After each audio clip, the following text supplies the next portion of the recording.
BPSC 67वीं PT का मामला थमने का नाम नहीं ले रहा। आयोग के सामने प्रदर्शन, अभ्यर्थियों का हंगामा और आरोप। एक्सपर्ट टीम बैठाया गया, ओएमआर सीट को रिलीज किया गया वेबसाइट पर, लेकिन उसमें भी धांधली।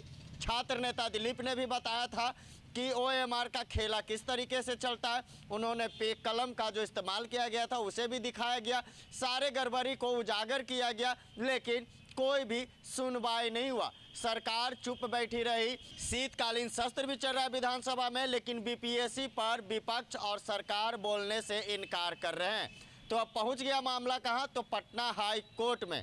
अभ्यर्थियों ने बीपीएससी को लेकर यानी आयोग का लेकर हाई कोर्ट पहुंच गए हैं इंसाफ के लिए। अब देखना होगा कि बीपीएससी 67वीं पीटी परीक्षा में जो गड़बड़ी हुई है उसमें हाई कोर्ट क्या संज्ञान लेते हैं।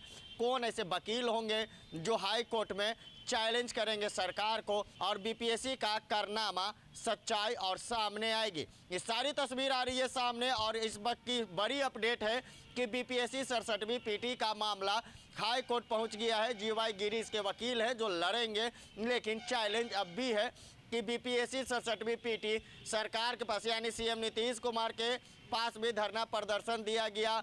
कुछ अभ्यर्थी जाकर मुलाकात भी किए, लेकिन सरकार इस पर अब भी चुप्पी साधे हुए हैं। वही छात्र नेता दिलीप ने भी बीपीएससी 67वीं का 7 सूत्री मांग को लेकर उन्होंने सीएम नीतीश कुमार को पत्र भी लिखा था, लेकिन कोई जवाब नहीं आया। कट ऑफ इतना हाई हो गया कि 113 तक पहुंच गया। इतनी बड़ी गड़बड़ी में लड़कियों ने यानी अभ्यर्थी यानी यूं कह लीजिए छात्राओं ने भी आरोप लगाया कि एसडीएम, जज और डीएसपी का पोस्ट करोड़ों में बिक रहा है आयोग के द्वारा। अमरेंद्र सिंह है बीपीएससी में, उन्हें हटाने की मांग की जा रही थी, एक्सपर्ट टीम अलग से बैठाने की मांग की जा रही थी, लेकिन सभी ने इस पर चुप्पी साधा। तो अब मामला कहां पहुंच गया? तो पटना हाई कोर्ट में। अब हाई कोर्ट में मामला पहुंचने के बाद सर्वोच्च न्यायालय का जो फैसला आएगा उन्हें सबको मानना होगा, क्योंकि बीपीएससी का जो मामला तूल पकड़ा और वीर कुंवर सिंह में जो खेल हुआ वो सारा बिहार ने देखा, और बीपीएससी 67वीं एक बार फिर से शर्मसार हो गया। आयोग की इस हरकत को लेकर सरकार ने कुछ भी फैसला नहीं लिया।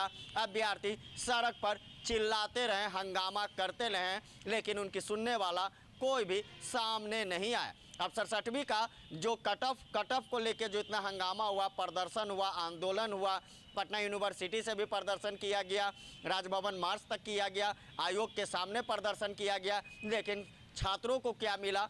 तो निराशा। इसके अलावा न इंसाफ मिला न कुछ मिला। तेजस्वी यादव भी बोलने से इनकार कर दिए।